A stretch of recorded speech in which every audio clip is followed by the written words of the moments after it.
Hello and welcome to another edition of Meet the Red Cross. I'm Dave Griffith, the Executive Director of the Heart of Missouri chapter, and once again on our show today we have two guests. My first guest is Jim Schulte, who is our board chairman, and Jim has been on the show before, and we're going to be talking about some of his new responsibilities with the Red Cross as being the chairman, and some projects that he's got going outside of what he's doing here with the Red Cross. And on the second half of our show, we've got a dedicated volunteer in John Mathews, and John drove down from Mexico, Missouri today to be on the show, and he's got some really interesting stories to tell us and a long history with the Red Cross. So we'll look forward to talking with him in the second half of our show. So Jim, welcome back to Meet the Red Cross. Glad to have you here. It's a pleasure. Thank you for inviting me. On the last show that we had, when we had you on, our audience knows that one of the things that I like to do is get to know a little bit about you. So I think we learned about you on the last show, for those that were paying attention. And but you've got some other projects that you have that are going on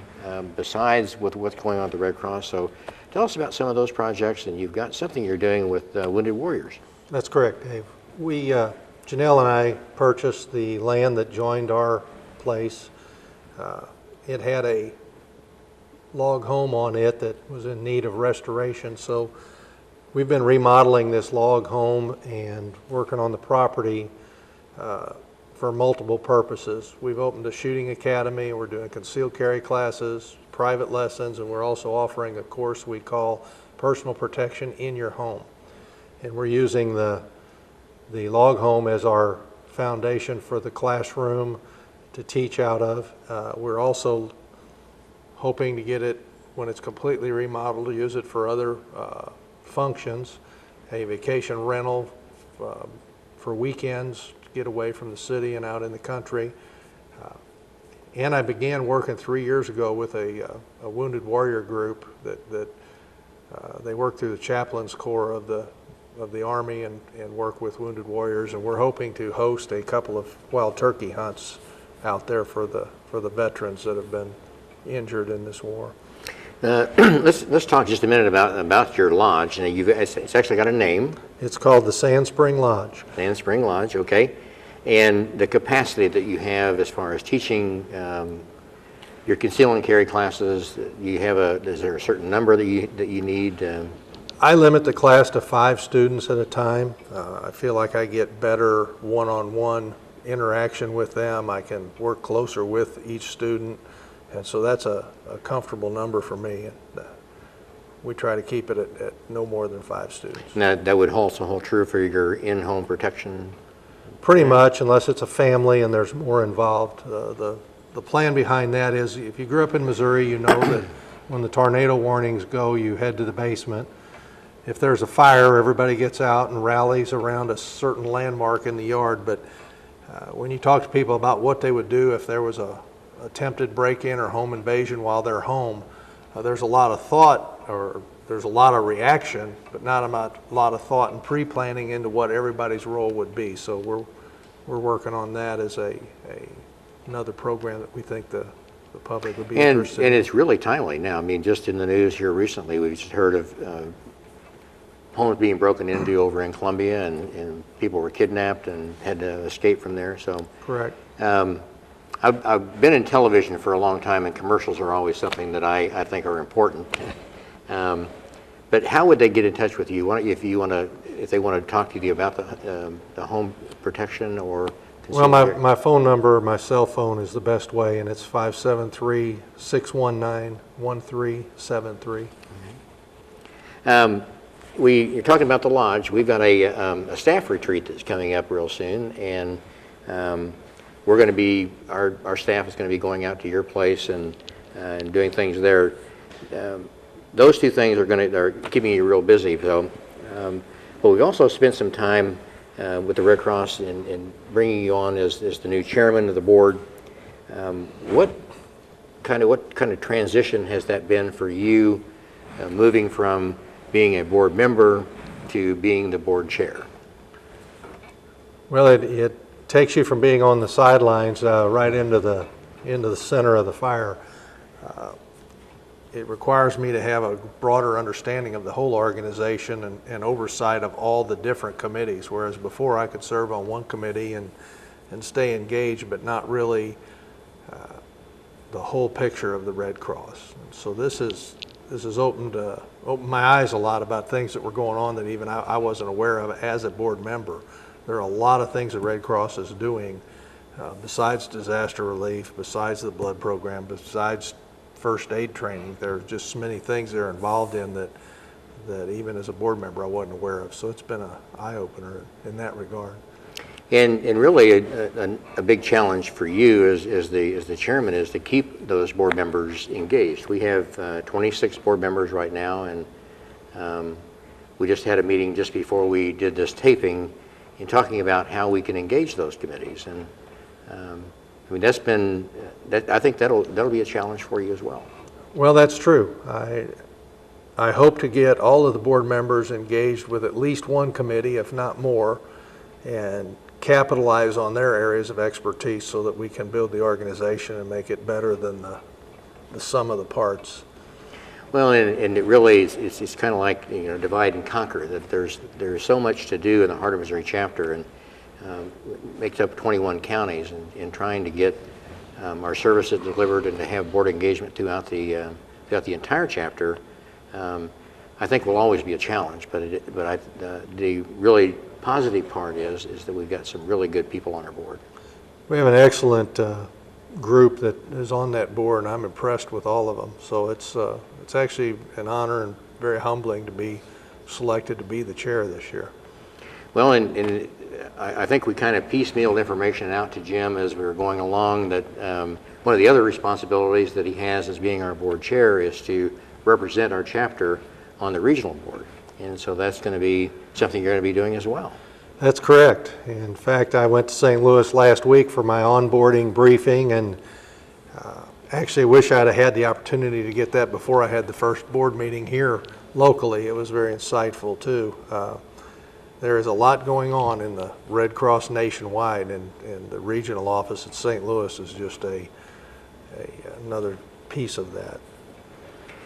As you and you've had some time to reflect since you took over as the board chair, but kind of what are your expectations over the next 2 years of being the board chair, of what you hope to accomplish, or how you want to engage the board? And well, all board members are really ambassadors for the Red Cross. That's what the board. We reflect to the community what the Red Cross is about. We get the word out to the community and educate the community about the things the Red Cross is really doing. There are a lot of areas that I think the general public probably does not know. I was on the board for 3 years and didn't know everything about it, so I hope to be able to work towards educating the population of Missouri, and especially the heart of Missouri, about all the things, the good news the Red Cross is doing for them. I also I want to expand on the information flow. One of the things I asked you when you asked me to be the chairman was, what is the real story on the Red Cross money and where does it go?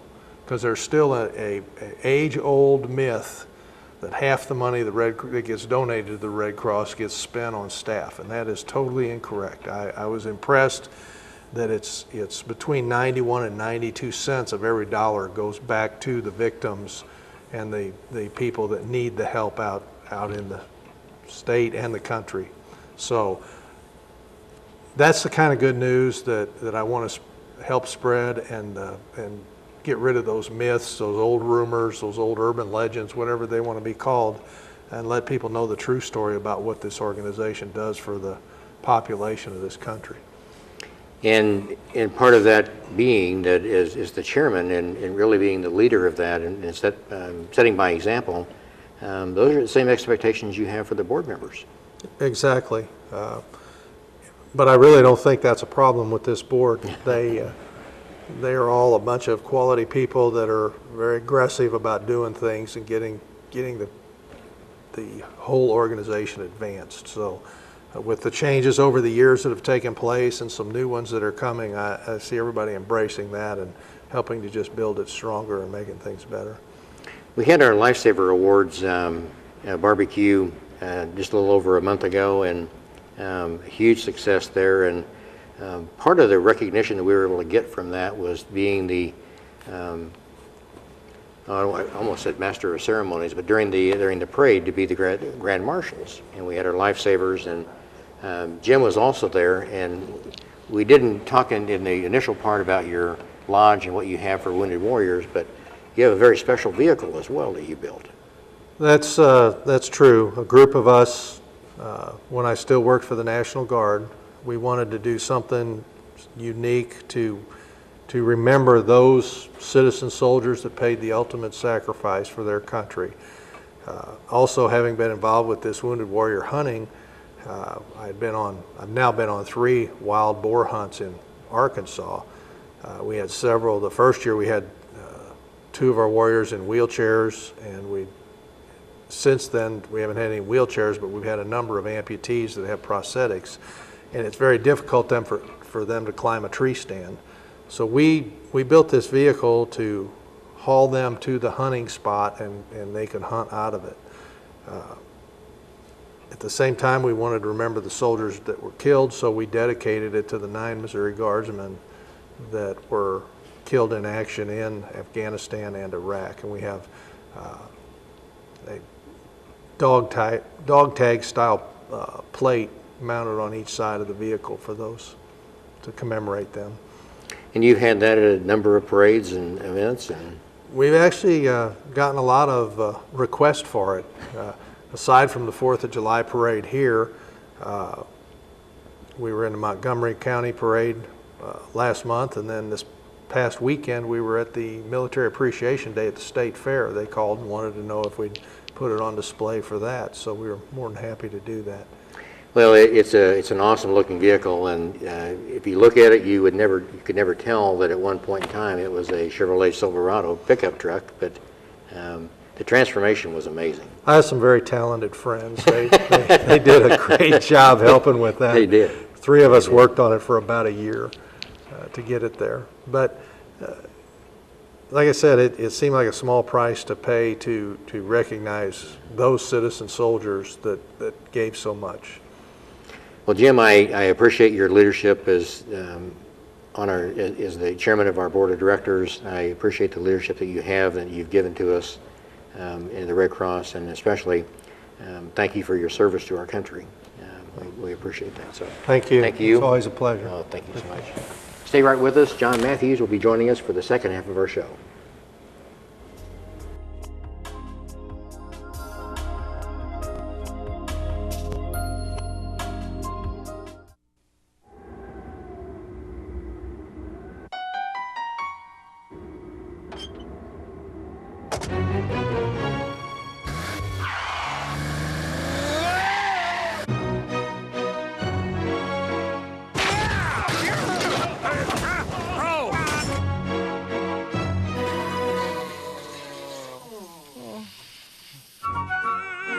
Don't be a dummy. Buckle your safety belt.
Welcome back to Meet the Red Cross. I'm Dave Griffith. I'm the Executive Director of the Heart of Missouri Chapter, and joining us on the second half of our show today is John Mathews. And John has been a volunteer of ours for a number of years, and we'll talk about that. He drove down from Mexico, Missouri today to be with us. And So John, welcome to Meet the Red Cross, and Thank you, thanks for Dave. driving down today. Thank you for inviting me. One of the things in our audience has gotten used to the fact that I'd like to find out a little bit something about our guest, and so I'd like for you to tell us a little bit about John Mathews. I'm the husband of one, the father of two, and a grandfather of five. Just celebrated our 45th wedding anniversary just past weekend. Congratulations. And have continued, been retired for 2 years this past month, and very much enjoy doing the kinds of projects that the Red Cross allows me to do in my retirement time. Well, let's talk about the Red Cross. I found out something in our talking before we went on the air about you that I think would be of real interest to our audience. But tell us about how you got started with the Red Cross and how long you've been doing that. I've been a part of disaster relief and disaster response since the Baptist team for disaster was formed in Missouri in the early 80s. And as a part of that training and preparation, we cross-trained with Red Cross. And then when we moved to Mexico in 1989, I became a very active part of the chapter that was there, the Adriana Montgomery chapter at that time. And since the chapter was really very small, became involved at every turn with available time notwithstanding. And during that time, had opportunities to deploy representing that chapter, but also while I was still in the town, was able to represent locally and learned a lot about Red Cross by doing and getting involved with things that way. And since then, I've taken about every class that was available to take and have continued my interest in, and now that I'm retired, have become almost a full-time volunteer. And, and we appreciate that more than we can ever say. And I think we've said thank you to that an awful lot. But you mentioned deployments that you've been on. And tell us how many deployments you've been on and where did you go? And I have no idea how many deployments. I'd have to really scratch my head to figure that one out. My first national deployment was to Hurricane Andrew. That was back in the mid-'80s. I've deployed across the state with flood deployments in '93, but have had, since I retired 2 years ago, I had opportunities to travel to 6 different deployments nationally in 18 months. So the opportunities as they arise, everyone who has the opportunity to do so has a good chance to go. And I was just in the right place at the right time with available time. The deployments that you've gone on, you said that you've had training in almost everything that there is Right. as far as disaster goes. And what is your main area of responsibility now that when you are deployed? I have really 2 major areas of deployment most recently. I have training as an ERV driver with food preparation, which is what my work with the Baptist teams was with food preparation, which is, I think it's an interesting story because I learned to prepare the food that Red Cross brought to us, and then now I'm deploying that same food out into the countryside as a result of the work that I've done. So it's to see that process go full circle. But I'm also a trained liaison so that I can represent the Red Cross in various aspects of government and other kinds of liaison needs. One of my recent trips, one was in Estes Park, Colorado during the flooding, and I served there for almost 3 weeks. And then another opportunity as a liaison was in southern Illinois for a tornado response last year. And so it's fascinating to me to have an opportunity to sit down and find out how to be a troubleshooter, find out what areas are not getting the kind of work that needs to be done, and then find the group that can get in there and complete that work. Mm-hmm. But as an ERV driver, I love that because it puts me on the front line of where the need for disaster response is and gives me opportunity to meet people face to face. So I'm equally happy in all those areas. You mentioned the Baptist and the Southern Baptist Convention and what they've been able to do. Correct. It's an amazing partnership, and I think one thing that our audience needs to know, and I'm sure you can echo that those partnerships we have with churches, with the faith-based group, and with many corporations are key to mission delivery and service delivery. No question about it. Salvation Army and Red Cross and Southern Baptist Convention are the big three in the delivery of disaster response all across the United States. And each agency leans heavily on the other because none of those agencies could stand alone and do the work that all of the agencies together can do. It's a cooperation partnership that it's time for it to develop even further than it has at this point. Well, they know how to cook a lot of food in a very short period of time. And if cooking was the only thing that we were known for, then the Baptists would be well known. But they've done a lot of other amazing things developing as a response to, well, why doesn't somebody do this? And so then they became a part of communication, they became a part of child care, they became a part of hundreds. The mud out and tree removal teams are indispensable at this time of when there's so much flooding and wind damage.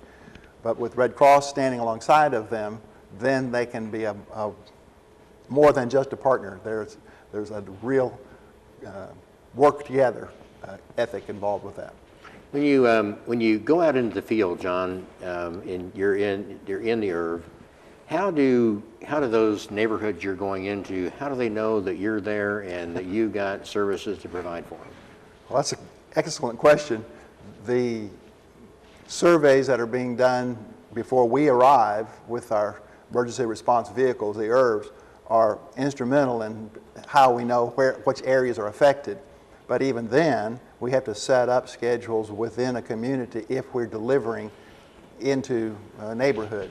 And it's really a challenge to be able to get into some of those neighborhoods because access, it's a disaster and access is not easy to get into.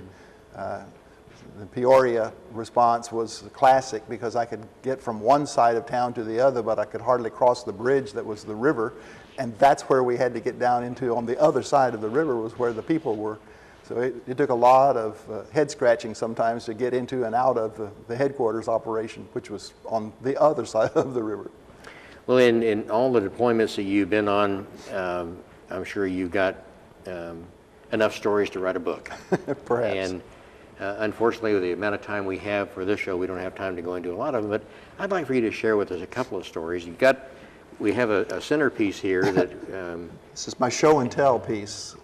This came as a memento of the 9/11 response.